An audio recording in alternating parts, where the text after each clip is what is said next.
अस्सलाम वालेकुम, जय हिंद सभी को। आज बहुत टाइम बाद आप लोगों से ऐसे रूबरू हो रही हूँ। बात ही कुछ ऐसी थी, इस वजह से मुझे आज इस तरीके से आज वीडियो बनाना पड़ा। जैसे कि आप लोग सब जानते हैं कि हमारे देश में एक औरत को देवी का दर्जा दिया जाता है, उसको हर तरीके से पूजा जाता है, लेकिन ऐसा होता हुआ नहीं दिख रहा है। हमारे राजस्थान का ही एक मामला ले लीजिए। कल एक राजस्थान में ऐसी दिल दहलाने वाली घटना हुई है जिसकी वजह से किसी का भी कलेजा कांप जाए। मैं राजस्थान की एक ऐसी घटना का जिक्र करना चाहती हूँ आपके साथ, जिसमें एक आरोपी, मैं सबसे पहले आरोपी का धर्म से कोई लेना देना नहीं है, ये साबित करना चाहती हूँ। आरोपी चाहे मुस्लिम हो, चाहे हिंदू हो, चाहे सिख हो या ईसाई हो, क्योंकि आरोपी का कोई धर्म नहीं होता। वो अपराधी अपराधी है, उसको किसी भी धर्म के साथ नहीं जोड़े। वो जो अपराधी है उसका नाम शकूर खान है। इसलिए मैं उसका नाम इसलिए बता रही हूँ कि आप लोग अगर सोच रहे हो कि अगर वो मुस्लिम है तो इस वजह से उसको इस मामले को ज़्यादा तुक दो, ऐसा बिल्कुल नहीं है। मुस्लिम हो, हिंदू हो, सिख हो, ईसाई हो, वो आरोपी है। क्योंकि आरोप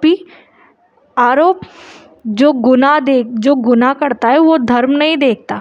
चाहे वो हिंदू हो या मुस्लिम हो, सिख ईसाई हो, सबके लिए गुनाह बराबर ही है। इसलिए हमारे देश में जो एक सांप्रदायिक हिंसा होती रहती है उसको किसी भी धर्म से ना जोड़े।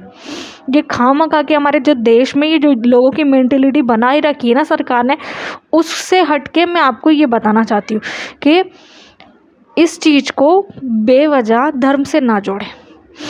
आरोपी का कोई धर्म नहीं होता, वो गुनाहगार है, उसका यही सबसे बड़ा धर्म है, उसने गुनाह किया है। मैं सबसे पहले आपको ये बात बताना चाहती हूँ कि हमारे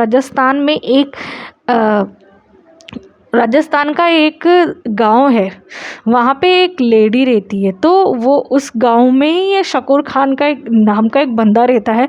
उसने एक लेडी के साथ सबसे पहले तो दुष्कर्म किया।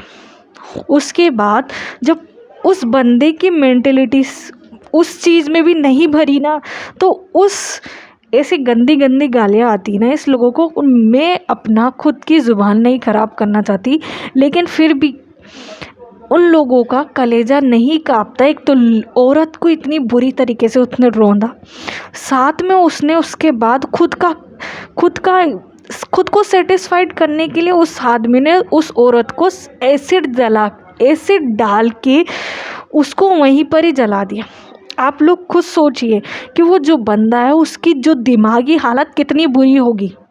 वो एक औरत को औरत ना समझ के सिर्फ और सिर्फ खिलौना समझ रहा है। ये कितनी बड़ी गंदी बात है। इसीलिए मैं आपको बोल रही थी कि किसी भी धर्म को, किसी भी गुनाह को किसी धर्म से ना जोड़े। वो उसने गुनाह किया है, वो एक गुनाहगार है। क्योंकि किसी भी धर्म में ये नहीं लिखा कि तुम गुनाह करो। ना इस्लाम में लिखा है, ना सिख में लिखा है, ना ईसाई में लिखा है, ना हिंदू धर्म में लिखा है। किसी भी धर्म में नहीं लिखा है। सभी धर्म में समान लिखा है कि तुम गुनाह नहीं कर सकते। एक औरत की इज्जत करो।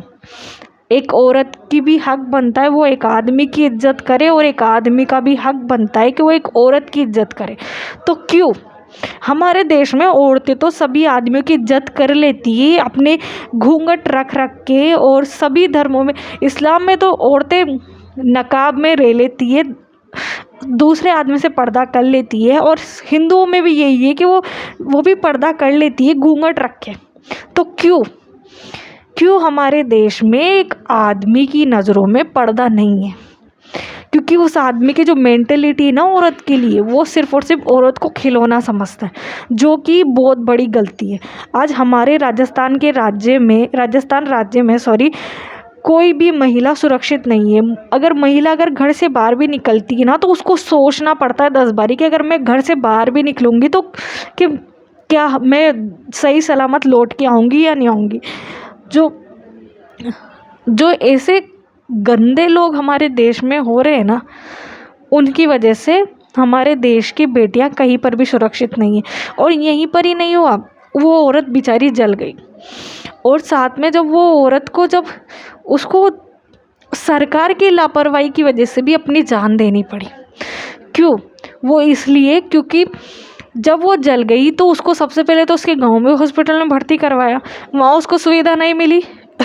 फिर प्राइवेट हॉस्पिटल में भर्ती करवाया, उसके बाद भी वहाँ पर कोई सुविधा नहीं मिली, वहाँ पर भी बर्निंग का केस था, इस वजह से कहीं और रेफ़र कर दिया।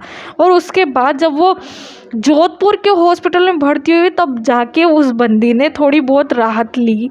और उस बंदी ने ही पहले ही जब अपना कफन ओढ़ लिया था, क्योंकि उसका चेहरा इतनी बुरी तरीके से जल चुका था, मेरी तो खुद का कलेजा काँप रहा है कि ऐसे लोग हो सकते हैं दुनिया में यार।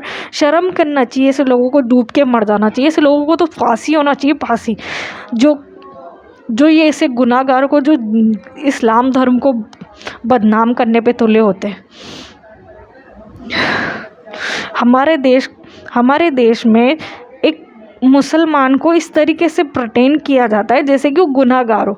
लेकिन मैं हमेशा कहती आई हूँ और आज भी कह रही हूँ और बार बार भी कहती रहूँगी कि वो गुनाहगार है, उसने गुनाह किया है।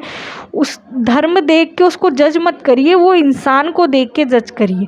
क्योंकि अगर इंसान का अगर किसी को बदलना है ना तो उसको खुद को बदलो, ना कि उसकी पूरी पीढ़ी है ना उसको खंगालो, वो गलत है। अगर सपोज़ करिए किसी बाप ने मतलब किसी आदमी ने है ना जो किसी का मर्डर कर दिया, तो क्या आप उसकी बेटी, बीवी, उसके बच्चे को सबको सज़ा दोगे? नहीं ना। गुनाह उसने किया है तो उसको पकड़ो, ना कि पूरी कौम पे तोहमत लगाओ। ये सबसे बड़ा गलत है। अगर आप लोग मेरी बात से सहमत हो तो कमेंट सेक्शन में बताइए। मैं अगर गलत बोल रही हूँ तो ही बताइए। इसमें जो भी गलती है उस बंदे की गलती है और साथ में सरकार की गलती है, जो सरकार की वजह से उस औरत को अपनी जान गंवानी पड़ी। वो इतनी बुरी तरीके से झुलस चुकी थी कि जिसकी वजह से उसको सब तरीके से, उसको बेचारी को हर तरीके से सफ़र करना पड़ा। फिर रात को 12 बजे जाके उस बंदे ने अपनी आखिरी सांस ली। सोचिए, आप लोग सोचिए बेचारी उस बंदी की कितनी बुरी तरीके से अंदर ही अंदर उसको फील हो रहा होगा। मैं खुद इमेजिन नहीं कर सकती कि उस औरत की जब सोचिए, आप खुद सोचिए कि जब हमारी एक उंगली जल जाती है तो हम कितनी बुरी तरीके से परेशान हो जाते हैं। तो उस बंदी तो 60% उस बंदे ने उसको एसिड डाल के जला दिया। ऐसे बंदों को जलाना चाहिए एसिड डाल के। तो अगर सरकार 100 गुना माफ़ कर देना तो ऐसे लोगों को सबसे पहले मारूँ मैं। शर्म आनी चाहिए ऐसे लोगों को।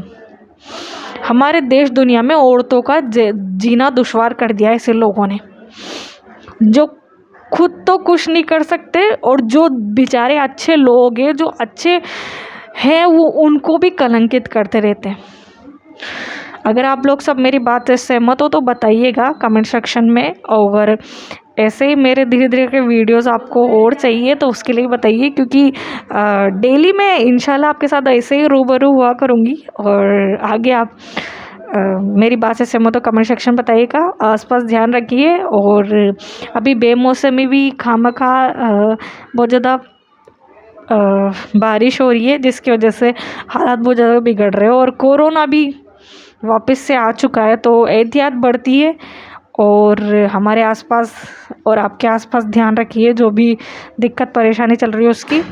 और साथ में खुश रहिए, बड़ा छोटा का ध्यान रखिए। अल्लाह हाफिज़। जय हिंद, जय भारत। शुक्रिया।